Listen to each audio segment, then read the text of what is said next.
Guys, jallikattu के बारे में हम लोग समझेंगे कि ये एक्चुअली में ये स्पोर्ट्स किस टाइप का है, क्या होता है इस खेल के अंदर, क्यों ये खेल खेला जाता है, राइट। और क्या ये खेल इंडिया के अंदर एट प्रेजेंट आज की डेट में बैंड है या नहीं है। तो इन सभी बातों के बारे में अभी हम लोग डिस्कस करने वाले हैं। काफी इंपॉर्टेंट टॉपिक है जल्लीकट्टू का गाइस, राइट। तो जल्लीकट्टू एग्जैक्टली है क्या? तो ये सांडों पर काबू पाने वाला एक पारंपरिक खेल है। ये एक ट्रेडिशनल स्पोर्ट्स हम लोग को बुल टेमिंग का देखने को मिलता है। सांडों पर काबू पाया जाता है। ये मदुरै, तिरुचिपल्ली, थेना, पुदुक्कोट्टई, डिंडीगुल, इन सब जिलों में खेला जाता है। काफी लोकप्रिय है ये। और ये जो क्षेत्र मैंने आपको बताए हैं, इन क्षेत्र को जल्लीकट्टू पट्टिका या फिर जल्लीकट्टू बेल्ट भी कहा जाता है। जल्लीकट्टू को जनवरी के दूसरे सप्ताह में तमिलनाडु के फसली त्योहार पोंगल के दौरान मनाया जाता है। तो ये पॉइंट आप ध्यान में रखिएगा, जल्लीकट्टू कब मनाया जाता है? पोंगल के दौरान। तो ये एक ट्रेडिशनल स्पोर्ट्स है। और जल्लीकट्टू के बारे में आपको और डिटेल में बताएं तो 2000 साल से भी ज्यादा पुरानी जल्लीकट्टू की परंपरा है। और ये एक प्रतिस्पर्धी खेल है, कॉम्पिटिटिव स्पोर्ट्स है। साथ ही इसमें सांडों के मालिक को भी सम्मानित किया जाता है। ये सांड गर्भधान कराने के लिए पाले जाते हैं, मेटिंग के लिए ये सांड पाले जाते हैं। तो सांडों के मालिक बहुत ही स्ट्रॉन्ग सांडों को पालते हैं, उनको ट्रेन करते हैं कि ये सांड बहुत स्ट्रांग हो और ये मेट कर सके, राइट। जिससे कि इस स्ट्रांग सांडों की नस्ल जो है वो लगातार हम लोग को देखने को मिलती रहे, राइट। तो एक प्रकार से आप ये भी कह सकते हैं कि ये जो स्पोर्ट्स है ये बुल को कंजर्व करने के लिए भी है, सांडों के संरक्षण के लिए भी है। एक स्ट्रॉन्ग सांड, ताकतवर सांड के संरक्षण के लिए भी ये फेस्टिवल मनाया जाता है। अगर इस तरीके का स्टेटमेंट आपके एग्जाम में दिखे तो वो स्टेटमेंट गलत नहीं होगा, क्योंकि जल्लीकट्टू स्पोर्ट जो है वो बुल के कंजर्वेशन के लिए भी माना जाता है, संरक्षण के लिए भी माना जाता है। और ये एक हिंसात्मक खेल है, वॉयलेंट स्पोर्ट है, जिसमें प्रतियोगी पुरस्कार जीतने के लिए सांडों पर काबू पाने की कोशिश करते हैं। और यदि वे इसमें असफल हो जाते हैं तो सांड का मालिक विजयी घोषित हो जाता है। तो बात समझिए, मतलब कि जिसने सांड पर काबू पा लिया वो व्यक्ति विजेता बन गया। बट उस सांड को जिस व्यक्ति ने पाला है, मतलब सांड का जो मालिक है, राइट, वो कब विजयी बनेगा? जब सांड उस व्यक्ति पर काबू पालेगा, मतलब कि सांड उस व्यक्ति के कंट्रोल में नहीं आएगा, उसको पछाड़ देगा, राइट। तब वो सांड का मालिक जो होगा, बुल का जो मालिक होगा, वो विजयी होगा। तो ये इस टाइप का स्पोर्ट है। और गाइस, तमिल संस्कृति में जल्लीकट्टू क्यों इतनी ज्यादा महत्वपूर्ण है, तमिल कल्चर में क्यों इंपॉर्टेंट है जल्लीकट्टू? तो बताया जाता है कि जो कृषक समुदाय हैं, पीजेंट कम्युनिटी जो है, ये कहते हैं कि ये अपने शुद्ध नस्ल के सांडों को संरक्षित करते हैं इस पारंपरिक तरीके से। मतलब जल्लीकट्टू को माना जाता है कि एक ट्रेडिशनल वे है, राइट। जो किसान जो है, कृषक समुदाय जो है, ये अपनी प्योर ब्रीड जो होती है नेटिव बुल की, उसको प्रिजर्व करते हैं इस पर्टिकुलर जल्लीकट्टू से। तो कहते हैं ये, और इवन मतलब किसान के द्वारा भी, और संरक्षणवादी जो है, जो हम लोग को कंजर्वेशनिस्ट देखने को मिलते हैं, तो इनका तर्क यह है कि अक्सर कृत्रिम प्रक्रिया द्वारा पशु प्रजनन कराए जाने के जमाने में जल्लीकट्टू इन नर पशुओं के संरक्षण का एक तरीका है। क्योंकि ये जानवर यदि जुताई यानी कि प्लोइंग के काम नहीं आते हैं तो इनका उपयोग केवल मांस के लिए किया जाता है। कितनी मतलब सटीक बात कही है कि आज की डेट में जो ताकतवर जो सांड होते हैं या कैटल की जो ताकतवर ब्रीड होती है, उसको आर्टिफिशियल तरीके से बनाया जा रहा है। इनसेमिनेशन की प्रोसेस के बारे में आपको पता होगा guys, right. In vitro fertilisation वगैरह ये सब हम लोग को देखने को मिलता है। जानवरों में इनसेमिनाइजेशन की प्रोसेस जो हम लोग को देखने को मिलती है, राइट। तो ऐसी प्रोसेस हम लोग को नजर आ रही है कि आज की डेट में आर्टिफिशियल तरीके से जो है वो सीमन जो है वो इंसर्ट किया जा रहा है। जेनेटिक मॉडिफिकेशन भी कई केसेस में हम लोग को देखने को मिल रही है, राइट। तो इस टाइप की जो चीजें हो रही हैं, राइट, ताकतवर जो पशु है उनको बनाने के लिए आज के इस जमाने में, तो इस समय पर जल्लीकट्टू एक तरीका है ताकतवर जो सांड है उनको प्रिजर्व करने का, जो नेटिव जो ब्रीड्स हम लोग को बुल्स की देखने को मिलती हैं उनको प्रिजर्व करने का। तो ऐसा तर्क जो है वो दिया है कंजर्वेशनिस्ट ने और किसानों ने। तो इसलिए ये जल्लीकट्टू जो है वो काफी ज्यादा इंपॉर्टेंट है तमिल कल्चर के दौरान। और जल्लीकट्टू कानूनी लड़ाई का विषय क्यों बन रहा है? आपको पता होगा इसकी जल्लीकट्टू से रिलेटेड कई केसेस हम लोग को ऑलरेडी देखने को मिल चुके हैं, लीगल बैटल्स का सब्जेक्ट बन चुका है ये।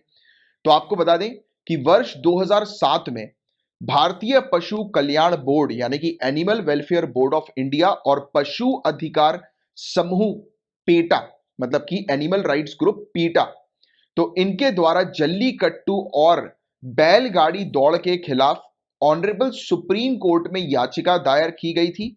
इन्होंने ऑनरेबल सुप्रीम कोर्ट में याचिका दायर करी कि इसको बैन किया जाए। इसी के साथ जल्लीकट्टू पहली बार कानूनी ढांचे के दायरे में आया था। तो जब से animal welfare board of India और पीटा ने पिटीशन फाइल करी थी ऑनरेबल सुप्रीम कोर्ट में जल्लीकट्टू को बैन करने के लिए, तो ये 2007 के समय पर हुआ था ये पहला मामला। और इसी मामले के तहत जल्लीकट्टू जो है वो लीगल या फिर आप कह सकते हैं कि कानूनी लड़ाई का विषय जो है वो बन गया।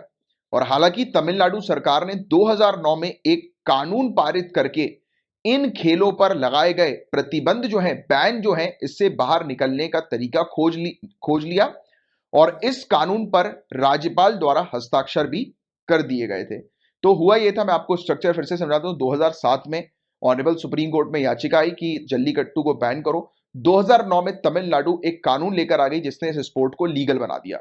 फिर हुआ यह कि 2011 में यूपीए की जो सरकार थी, तो इस दौरान सांडों को प्रशिक्षण एवं प्रदर्शन निषिद्ध सूची के अंतर्गत आने वाले जानवरों में शामिल कर दिया। मतलब कि जो बुल्स हैं उनको ऐड कर दिया बैंड लिस्ट में, प्रोहिबिटेड लिस्ट में, राइट, कि ऐसे जानवर की लिस्ट जहां पर जानवरों को आप ट्रेन नहीं कर सकते, उनका एग्जीबिशन नहीं कर सकते, उनका प्रदर्शन नहीं कर सकते, उनको ट्रेनिंग नहीं दे सकते। तो ऐसे जानवरों की जो लिस्ट है उसमें बुल्स को, सांड को भी शामिल कर दिया गया। तो ये स्ट्रेटेजिकली जल्लीकट्टू को एंड करने का एक तरीका जो है वो 2011 में निकला था, राइट। बट हुआ ये कि 2014 में ऑनरेबल सुप्रीम कोर्ट द्वारा याचिका पर निर्णय देने के दौरान वर्ष 2011 की अधिसूचना का हवाला देते हुए सांडों पर काबू पाने वाले बुल टैमिंग खेल जल्लीकट्टू पर प्रतिबंध लगा दिया गया। तो मैं फिर से एक बार आपकी नॉलेज के लिए, आपको रिवाइज करने के लिए रिपीट करता हूं। तो शुरुआत होती है 2007 में कि पहली बार जो है पिटीशन सुप्रीम कोर्ट में फाइल हुई कि जल्लीकट्टू को बैन करो। फिर 2009 में हमें देखने को मिला कि तमिलनाडु सरकार एक कानून लेकर आ गई। फिर 2011 में यूपीए सरकार ने जो है वो क्या चीज करी कि यूपीए सरकार ने सांडों को, बुल्स को जो है वो ऐसी लिस्ट में शामिल कर दिया जिस लिस्ट में मौजूद जो जानवर हैं उनको ट्रेन नहीं किया जा सकता, ना उनको जो है वो एग्जिबिट किया जा सकता है, उनका एग्जिबिशन नहीं हो सकता, उनका प्रदर्शन नहीं हो सकता। फिर 2011 के केंद्र सरकार के इस डिसीजन को देखते हुए 2014 में ऑनरेबल सुप्रीम कोर्ट ने प्रतिबंध लगा दिए बुल टैमिंग पर, जल्लीकट्टू पर। फिर हुआ ये, अब देखो 2014 में ऑनरेबल सुप्रीम कोर्ट ने बैन लगाया, बट तो इससे क्या हम कह सकते हैं कि आज की डेट में ये बैन लीगल है या इलीगल है? आज की डेट में करंट स्टेटस क्या है? तो आपको बता दें कि 2014 के बाद देखने को यह मिला कि जनवरी 2017 में एक मैसिव प्रोटेस्ट हुआ, बड़े पैमाने पर विरोध प्रदर्शन हुआ तमिलनाडु में। चेन्नई के अंदर विद्रोह हुआ। बताया गया कि 15 दिनों तक जल्लीकट्टू पर विद्रोह हम लोग को यह देखने को मिला। 15 days long jallikattu uprising witness की गई थी 2017 में। और उसी वर्ष 2017 में तमिलनाडु सरकार ने केंद्रीय अधिनियम में संशोधन किया और राज्य में जल्लीकट्टू की अनुमति देने वाला एक अध्यादेश जारी कर दिया। तो तमिलनाडु सरकार ने 2017 में एक ऑर्डिनेंस जारी किया जिसमें इन्होंने जल्लीकट्टू को अलाउ किया और इस पर ऑनरेबल प्रेसिडेंट ने भी पुष्टि कर दी, रेक्टिफाई कर दिया, राइट। और संशोधन को बाद में भारत के राष्ट्रपति द्वारा अनुमोदित किया गया, जैसा मैंने आपको बताया, अप्रूव किया गया ऑनरेबल प्रेसिडेंट ने इस संशोधन को, जिसने सुप्रीम कोर्ट के प्रतिबंध को प्रभावी ढंग से पलट दिया। तो ऑनरेबल सुप्रीम कोर्ट ने जो 2014 में जल्लीकट्टू को जो बैन किया था, तो उससे ये बैन जो है वो हट गया क्योंकि तमिलनाडु सरकार एक ऑर्डिनेंस लेकर आ गई और खेल को बिना किसी कानूनी बाधा के खेलने की अनुमति दे दी गई। बट फिर यह हुआ कि पेटा ने राज्य के इस कदम को असंवैधानिक बताते हुए चुनौती दी, अनकॉन्स्टिट्यूशनल डिक्लेयर किया पेटा ने और चैलेंज किया फिर से कोर्ट में। और फिर 2018 में ऑनरेबल सुप्रीम कोर्ट ने जल्लीकट्टू मामले को एक संवैधानिक पीठ के पास भेज दिया, जहां यह अभी भी लंबित है, पेंडिंग है। तो पूरा मामला जल्लीकट्टू से रिलेटेड पेंडिंग है। और ये पूरे जो मैंने आपको टाइमलाइन बताई, ये थोड़ा सा ध्यान में रखना, 2007, 2009, 2011, 2014 और 2017। तो ये टाइमलाइन आप थोड़ी सी ध्यान में रखिएगा, राइट। तो ये था गाइस पूरा ओवरऑल टॉपिक जल्लीकट्टू से रिलेटेड। मैं उम्मीद करता हूं पूरी चीज जल्लीकट्टू के बारे में आपको डिटेल में समझ में आ गई होगी। एंड राइट नाउ ये टॉपिक न्यूज में इसलिए है क्योंकि कोविड-19 संक्रमण के मामलों में प्रतिदिन जो हो रही वृद्धि है, इसको देखते हुए तमिलनाडु के वेल्लोर, तिरुवन्नमलाई, रानीपेट और तिरुपत्तूर जिलों में प्रशासन ने सुरक्षा उपायों के तहत पोंगल त्योहार से पहले जल्लीकट्टू कार्यक्रमों के आयोजन पर प्रतिबंध लगा दिया है।